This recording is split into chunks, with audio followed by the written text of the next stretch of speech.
Hello friends, welcome to agri class 720। कैसे हैं आप सभी लोग? आई होप आप सभी लोग अच्छे होंगे और अपनी अपनी प्रिपरेशन अच्छी तरीक़ा से कर रहे होंगे।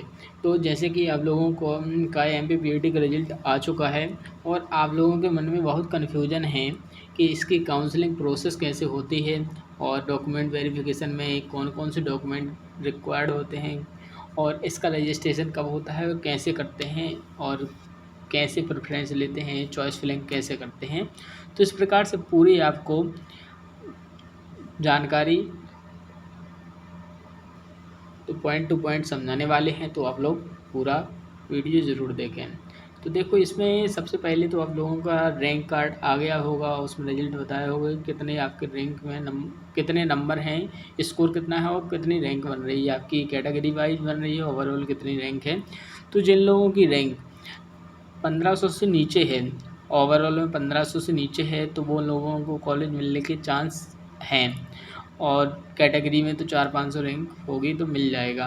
बट अगर उससे ज़्यादा रैंक है तो मिलने की संभावना कम है, लेकिन अभी उसमें रिक्वायर्ड कुछ भी नहीं हुआ है कि इतने नंबर। वो आपको जब शेड्यूल आएगा तो उसमें पता लग जाएगा कि कितने नंबर से अधिक लोग एलिजिबल हैं। जैसे उसमें रैंक के हिसाब से आएगा या नंबर के हिसाब से आएगा, तो उसी हिसाब से आप लोगों को काउंसलिंग प्रोसेस में पार्टिसिपेट करना है। तो इस प्रकार से आप लोगों को अभी पहले डाउट है कि काउंसलिंग में कैसे रजिस्ट्रेशन करना है और इसमें डॉक्यूमेंट क्या क्या रिक्वायर्ड हैं, तो उसको देख लेते हैं। तो रिजल्ट तो आप लोगों का आ ही गया है, तो आप लोगों को पता ही है, और रैंक का भी आप लोगों को पता है। तो देखो, इसकी काउंसलिंग प्रोसेस होती है जो पहले देखो उसमें होता है ऑनलाइन रजिस्ट्रेशन होता है एवं इच्छित महाविद्यालयों की प्राथमिकता कम क्रम का ऑनलाइन चयन एवं शुल्क का भुगतान कर लॉक करना होता है। पहले तो यही किया जाता है, पहले रजिस्ट्रेशन होता है, इसके बाद जो स्वेच्छा के अनुसार जो कॉलेज आप लोग चाहते हैं प्रेफरेंस के हिसाब से कि कौन सा फर्स्ट प्रेफरेंस पे कौन सा कॉलेज चाहिए, उसी के हिसाब से आप लोग प्रेफरेंस लगाते हैं। फ्री सीट चाहिए, पेमेंट सीट चाहिए, तो उस हिसाब से आप लोगों को क्या करना है, उसमें प्रेफरेंस देनी पड़ती है, चॉइस फिलिंग करनी पड़ती है। तो इसमें पहले तो होगा आपका रजिस्ट्रेशन होगा। रजिस्ट्रेशन कहाँ होगा? तो रजिस्ट्रेशन के लिए आप लोगों को साइट बता रहे हैं। तो ये क्रिस्प की एक ऑनलाइन सर्विस की साइट होती है, इस पर आप लोगों को जाना है। इस पर यूजर नाम और पासवर्ड डालने के बाद आप लोगों को खुल जाता है। तो इस प्रकार से आप लोगों को यहाँ रजिस्ट्रेशन करना है। रजिस्ट्रेशन की जितनी भी फ़ीस होती है 400 के समथिंग होती है फ़ीस, तो वो आप लोगों को पे करनी पड़ती है। इसके बाद ही आप लोग पार्टिसिपेट कर पाते हैं काउंसलिंग में। तो इस प्रकार से आप लोगों को क्या करना है, पहले रजिस्ट्रेशन कर देना। रजिस्ट्रेशन के बाद फिर आती है आपकी चॉइस फिलिंग की। तो इसके बाद आप लोगों को करना है चॉइस फिलिंग। चॉइस फिलिंग में आप लोगों को जिस भी कॉलेज को चाहिए है उसको फर्स्ट प्रेफरेंस पे डालना है। और इसमें जो फर्स्ट प्रेफरेंस जैसे होती है, जिसकी भी फर्स्ट प्रेफरेंस के हिसाब से अगर जिसने फर्स्ट प्रेफरेंस डाली है वही कॉलेज मिल गया है, तो वो ना तो अपग्रेड कर सकता है, बाद में अपग्रेड नहीं कर पाएगा। तो जिसने अगर जैसे 10वां कॉलेज डाला है, रैंक 10वीं रैंक पर डाला है, 10वीं रैंक उसको मिली है कॉलेज की, जैसे चॉइस फिलिंग में 10वीं रैंक उसने क्लिक की है और उसमें 10 नंबर पे कोई कॉलेज सिलेक्ट किया है और उसको कॉलेज वो अलॉट हो गया है, तो उसके 11वें 12वें नंबर पे नहीं जाएगा। अपग्रेड करने के बाद वो उससे नीचे वाले नंबर मिलने की संभावना होती है। इसीलिए इस हिसाब से करें आप लोग कि बिल्कुल क्रम बाई क्रम, तो उसमें आप लोगों को बाद में प्रॉब्लम ना हो, क्योंकि बाद में कुछ नहीं कर पाते हैं। और जो फ्री सीट जिसकी हैं तो वो फ्री ही मिलेगी, जिसने पेमेंट के लिए अप्लाई नहीं किया है तो उनको फ्री ही मिलेगी, और नहीं भी मिलेगी तो अलॉट नहीं होगी। तो इस प्रकार से आप लोगों की काउंसलिंग प्रोसेस स्टार्ट होती है। तो पहले आप लोगों को रजिस्ट्रेशन करना है, रजिस्ट्रेशन के बाद चॉइस फिलिंग करनी है, चॉइस फिलिंग के बाद आपको शुल्क भुगतान करना पड़ता है, जो 300-400 जितनी फीस होती है वो करनी पड़ती है। इसके बाद आपको निर्धारित केंद्रों पर दस्तावेज का सत्यापन करना पड़ता है। जब आप लोगों का डॉक्यूमेंट वेरिफिकेशन होता है, तो डॉक्यूमेंट वेरिफिकेशन के लिए जो भी सेंटर चुने जाते हैं, कॉलेजों के नाम आएंगे, तो उसमें से आप लोगों को किसी भी में जा सकते हैं। ऐसा नहीं है कि जो फर्स्ट प्रेफरेंस पर है आप लोगों ने फर्स्ट प्रेफरेंस जिस कॉलेज को दी है उसी में जाना पड़ेगा, ऐसा कुछ भी नहीं है। किसी भी कॉलेज में जो आपके नज़दीक पड़ रहा हो उस कॉलेज में आप लोग डॉक्यूमेंट वेरिफिकेशन करवा सकते हैं।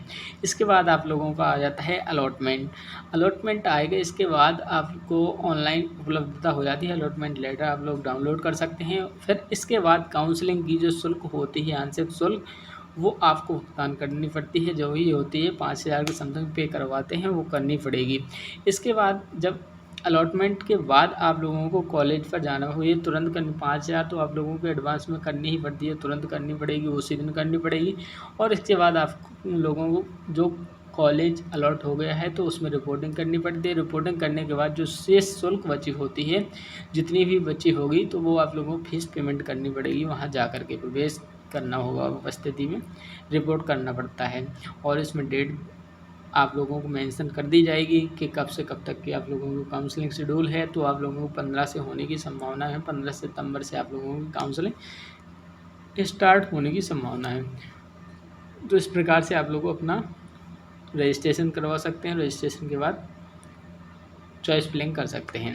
ये आप लोगों की रजिस्ट्रेशन की साइट है, इस पर नहीं होगी तो उस पर JNKV एंड RVSKV दोनों साइडों पर भी अब बोर्ड डल जाती है, तो उसमें भी आप लोग देख सकते हैं, उसमें भी आप लोगों को साइट मिल जाएगी, उसमें रजिस्ट्रेशन कर सकते हैं। इस प्रकार से आपको अब डॉक्यूमेंट वेरिफिकेशन के बाद जब होगा तो उस टाइम पे कौन कौन से डॉक्यूमेंट रिक्वायर्ड होते हैं, तो वो देखो, आपका जो MAPD का एडमिट कार्ड होगा, पहले तो एडमिट कार्ड ले जाना पड़ेगा, फिर इसके बाद रिजल्ट आया, जो स्कोर कार्ड है उसमें रैंक कार्ड है तो वो ले जाना पड़ेगा। 10th और 12th की मार्कशीट एंड पासिंग सर्टिफिकेट जो होते हैं वो भी ले जाने पड़ेंगे।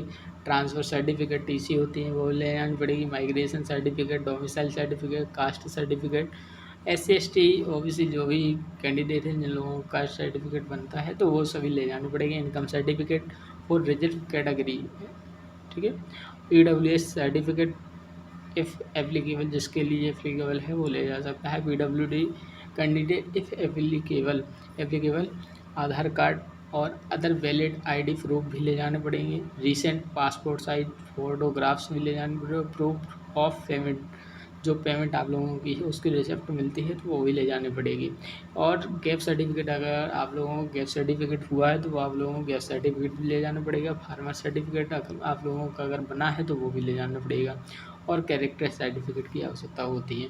तो इस प्रकार से आप लोगों के ये डॉक्यूमेंट हैं, मेन डॉक्यूमेंट जितने भी हैं, तो जितने भी डॉक्यूमेंट हैं आपको ओरिजिनल भी ले जाने पड़ेंगे और साथ में इसकी 2-2 प्रति फ़ोटोग्राफ्स भी ले जानी पड़ेगी, फ़ोटोकॉपी करवा के ले जाना। तो इस प्रकार से आप लोगों की काउंसलिंग प्रोसेस स्टार्ट होगी। और फिर इसके डॉक्यूमेंट वेरिफिकेशन के लिए वही है सेंटर आप लोगों को बता दिए जाएगी कि इस कॉलेज में करवाना है। तो आप लास्ट में पूरे जितने भी लिस्ट होती है उन सभी में जो आपको नज़दीक पड़ता है उस कॉलेज में आप लोग डॉक्यूमेंट वेरिफिकेशन करवा सकते हैं। तो आप लोग अपना रैंक कमेंट में बता देना कि कितनी रैंक है और कितनी रैंक तक आप लोग पार्टिसिपेट कर सकते हैं, तो आप लोगों को बता दिया है। Thank you so much.